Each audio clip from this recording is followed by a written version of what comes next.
everything right now is great. Everything I'm reading about Gruden is great. So the biggest thing for me is what happens when they stumble. What happens if they go 2-2 or 1-3? How does that team respond to Gruden, and how does Gruden respond to them? Because we're in a time and an era where belittling someone, especially these athletes, with how much money and how much clout they have, it's not always the effective way. And thinking that you're going to keep things in-house or on the practice field, that's not always the case. And Gruden himself hasn't even been doing that. So the biggest test for me will be when the Raiders start to struggle, how does Gruden hold them accountable? Like you said, the discipline. How is he able to do that? Because yelling isn't just going to be that. Showing them a Super Bowl ring from 12 years ago isn't going to do that. That you won with Tony Dungy's players, by the way. Showing them these old concepts from 1998 is not going to do that. You might as well run the wing T. So these players know you as an ESPN analyst, and they know you as a media member. So and your brother's an okay head coach. It's not surprising to me that he's able to have a relationship with them and they're able to respect him. But I want to see if that continues if they begin to struggle. And overall, further, Reggie McKenzie. Is he really just I'm going to sit in the booth now and just cut checks and analyze salary cap? Because he's put a big stamp on the culture in terms of the players he's drafted, real hard-nosed, blue-collar guys. And financial negotiations. So how does that intersect with the kind of veteran, savvy, high football IQ players that Gruden is really going after? And are they able to sustain that past the season? Especially since they still have to sign Khalil Mack. Yes. And the last thing is, fuck the Raiders for moving to Vegas. And y'all ain't shit. Y'all need to win a damn Super Bowl and bring one to Oakland. That's the only way I'm going to feel good about being a Las Vegas Raiders fan. Golden State Warriors got 3 chips in 4 years. Yeah, I might still be a Raiders fan, but I'll probably feel like shit until they bring a ring home to Oakland. That's it. Oakland is Mecca. Oakland is home. Oakland is the reason why you're the Raiders. Oakland is the reason why you wear silver and black. Oakland is the reason why you have a pirate in your head. Oakland is the reason why you've been such a big power in the NFL for so long. Talking about the only team that has clout with both the Hells Angels and the Black Panthers. Like, the Raiders are bigger than the NFL. They always have been. In order for that to continue, they need to do right and bring Oakland a championship. Because guess what? They're still paying for that fucking extension that you wanted 20 years ago that brought you back from L.A. So bring them a damn shit because they deserve it. Especially if all you're going to leave them with is an open bay that's probably going to be gentrified with a bunch of damn apartments and white people from Silicon Valley. It already is because the place I grew up doesn't exist anymore. Shout out to Marlo Technique. When I used to live next to Raider Stadium, it was powder blue projects. And some of them were rat infested. And people were selling drugs down the street at the school. I didn't go there. Luckily, I went across town to my grandma's house, and I went to school over there, Stonehurst Elementary. By the way, who the fuck names elementary school Stonehurst? What kind of depressing... Man, I've been through some shit. Who names it? Like, what, man? Anyway. All right, final thoughts, questions on the Raiders? Final thoughts on this topic? Either way, just the Raiders overall. You pretty much said everything I've been internally feeling inside about the Raiders. So, yeah, they owe the city a championship, and that karma will follow you to Vegas. And when all your shit falls apart and you realize, oh, damn, we lost Khalil Mack, or we lost Amari Cooper, or we have to start all over, or wow, our defense is trash, or wow, this Vegas thing was a bad idea. Or Gruden was a bad idea. Or man, we really kind of screwed Reggie McKenzie over. Or man, Reggie McKenzie also screwed us out of a lot of draft picks. Or man, maybe Mark Davis is the problem.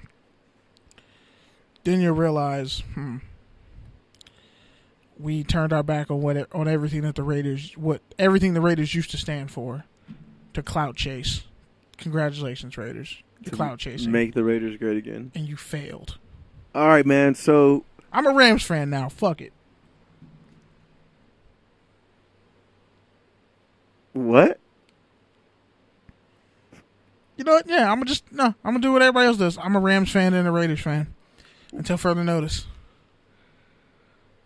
Wait, what? Yeah. All right, folks, this wasn't in the script. I'm kind of thrown off right now. Wait, what? Are you serious? I'm gonna play with the Rams in Madden first, and then I'll just trade Jared Goff for Derek Carr.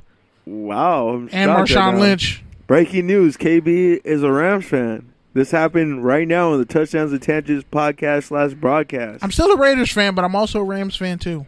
It's like I'm an Angels fan, but I root for the Dodgers too. Just not when they play each other. Yeah, I'm in that category right now. I'm exercising my options, and I'm from East Oakland. I grew up next to the stadium. My whole family was like Raiders fans, and they hated the Raiders after they moved. All right, man. So let's transition. Take your tangent. You know what it is. Give me a take. Give me a tangent. Don't smack into the mic again. Odds makers are out on coaches who are most likely to get fired. Hugh Jackson, of course, is at the top of the list. Behind him is Adam Gase. Other notable people on the list: Pete Carroll, John Gruden. They're at the bottom of the list at like 1 to 2,800, but they get fired. You'll definitely get some bread. Which honestly, I want to put some money on Pete Carroll because that's actually, if I put $10 and win like $2,800, that's straight. That's cool. So KB, you got to take her tangent on any of that. Who do you think's gonna get fired? I got a tangent. Adam Gase should have got fired, but I guess now he has all the offensive weapons that he wanted in Miami, so there's really no excuse this year. True. He had Robert Quinn. Like he gets defensive players, but for some reason it just doesn't work on that defense in Miami. But it should work this year. It's an ownership thing. Yeah, I feel bad for Rashid Jones because he's been one of the best safeties in football since he came in the league. Bro, everyone wants when the Raiders were sorry. Everyone was always like, why doesn't anyone ever talk about fucking Miami? Like Miami's trash. They couldn't even do right by Dan Marino. Like, Miami has been trash for a minute. The ownership is trash. The GM trash. Like, I was really thinking about that division, and it's like the Patriots might have another down year, like, in terms of the Patriots' overall greatness. Still be better. And they'll still make the playoffs because their division is trash. Like, really, the Jets are probably the second best team in that division. No, they're not. The Bills are still. With no quarterback? Even though they lost 3 linemen. They have no quarterback, though. Like, I was thinking that, too, about the Bills, but then I was like, they have no quarterback. Josh Allen might be better than Sam Darnold, and just for the situation's sake. It's a variable. Just for the situation's sake. It's a variable. Either way, he can throw really hard in the cold rain. I think I would probably put. I think Hugh and Gase are perfect at the top. I think Hugh might win 8 games this year, but if he doesn't screw it up, I would put Bowles up there as well. Because I got money on Josh Gordon doing big things this year. That dude looks like. You've been saying that. He looks like a brand new human being. Though, bro. No, but this year's different. Like, he's separated. This year is different. No, he's like separate. He's like 2-3 years removed from that. You could tell he's in a different place, and he's actually. And now you put Jarvis Landry and Corey Coleman. Because he wasn't shot and killed at age 20. Yeah. Because he made mistakes and got help for it and was allowed to actually grow past it, and people weren't dooming him. The same thing with like the Greg Hardy situation. Like, yeah, he did horrible shit, and everybody's saying he doesn't deserve a second chance at anything. Well, do you want him to just die? Because guess what? We live in a capitalistic society, and as long as like there are dirty ass mega churches out here making millions of dollars and then closing them in the middle of a flood, don't talk to me about people not deserving second chances. You can kiss my ass. Facts. Don't even get me started on other parts of the church. I can talk about the Catholic Church all day, but I think we all know, just in general, I'm just going to generalize all churches because, you know, a lot of y'all, especially the ones that make all that money, you don't get taxed. And there's a lot of stuff that goes on. A lot of these small town politics, where like you have people who run schools who make shit tons of money, and the school looks like trash, and the students have books that are practically retrograde garbage. Like, don't miss me with that. Oh, people don't deserve second chances. Shit. Okay, first off, you already got to one that I was gonna talk about, so whatever. Second off, sorry, I'm a bit on the rant. Second off, you ain't shit for citing King's Dead You don't act like you didn't just use a King's Dead lyric when you were just shitting on the song earlier. I kind of blacked out. I blacked out. You were like, miss me with that bullshit. Yeah. Sit your ass down. I am sitting down. After you were I am talking humble, shit about that but song? I did not know I was making that reference. I blacked out. No, I really did. You even said it with the same cadence. Because that's how everybody says miss me with that bullshit. Yeah, exactly. I didn't know I was saying it until you brought it up. The ESPN body issues coming out. Shout out to Charlotte Flair. Also, NFL players on there. 50-year-old Jerry Rice and NFL rookie Saquon Barkley. You got to take her attention on that. I don't want to see grown-ass men naked. I don't care about that. I don't even know why we're talking about the body issue. I only shouted out the women in the body issue because Charlotte Flair is like a freak of nature physically. Like looking at her 10 years ago and now, totally different person. First off, there's nothing wrong with talking about bodies. We're not talking about them in a hypersexual way. No, I just don't care about the body issue for dudes. I never did. Can I finish? Second off, we all saw the combine. Second off, Charlotte Flair is buffer than half the dudes on the list. So let's talk about that. And probably does more steroids than all of them. No, I don't think she does steroids. But that's my tangent. She does CrossFit. That's how girls get buffed. They do CrossFit. And steroids. Nah. Bro, you act like girls don't do steroids. Girls do steroids, but she don't do steroids. She just has no ass. She never had ass. Okay. So, there. Okay. Bro, I'm telling you. Okay. So, no, a lot of times, these chicks in WWE, they're kind of pressured to get boob jobs. Both the Bella twins did. All right. So, it's just... Next segment, touchdown or turnover. Let's make it quick. Start off with T.O. T.O. is or was negotiating with the CFL.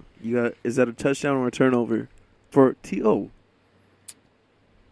I'm Team T.O. at this point. So whatever pettiness he decides, I hope the Grey Cup or whatever the CFL playoffs are right around the time of the Hall of Fame. So he's just catching touchdowns in Canada while he's being inducted into the Hall of Fame, and he gets a sign off on his bust. So this is a touchdown for him.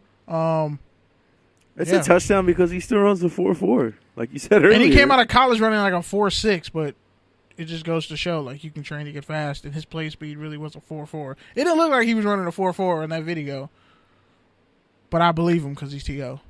And he'll die in better shape than I may ever reach. I could live 100 years and probably not have that many cuts and abs. That dude's ridiculously ripped. That's a dude who never took steroids. He just lived in the gym. I remember all the NFL Films videos of T.O. If Randy Moss had T.O.'s work ethic, he'd be the greatest football player of all time. All right, next one. Tom Brady has once again hinted that he's retiring at age 45. Is that a touchdown or a turnover? It's a turnover because I don't give a shit. Same. Fuck Tom Brady. And the click you claim.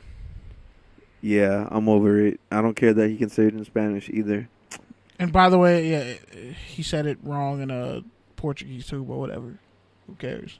Aaron Donald put up 495. Is that a touchdown or a turnover? It's a touchdown because he's still staying in shape and still at the top of his game. So shout out to him. You don't need OTAs or minicamp.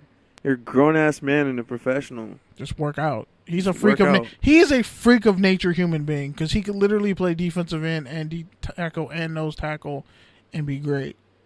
That's why he's more valuable than Khalil Mack. So one of them has to get paid first, and it's probably going to be Khalil Mack, even though they're in the same draft class, which is crazy to think about. All right. Alex Smith says he knows he needs to have a big year in year one. The 34-year-old quarterback just signed a deal with the Washington Redskins earlier this year. The Deadskins? Is that a touchdown or a turnover? It's a touchdown because I think Alex Smith is good enough to where he can make any offense look functional, and he's better than Kirk Cousins, who got $86 million. So I think he'll put up pretty good numbers for Washington this year because that's a pretty good offensive line. It's a turnover for me because he's setting himself up for failure. It's Washington; they're doomed to fail. If you go 8-8, people are going to say, "Well, you knew you needed to win this year, so ain't shit by." That's why I think it's a turnover because let's be realistic, our division is still pretty good, and I don't know how good. There's a lot of unproven players on Washington. You're saying the offense is good, yeah, on paper, but the offensive line is good. I need Crowder, I need Dawson, I need them to be healthy and productive. First off, Weiss is a beast. Did you see that running back Rice drill is he a was doing? beast. He did. Richardson is the beast. Made cuts and then he Their hurdled a offensive guy. line is good. Their defense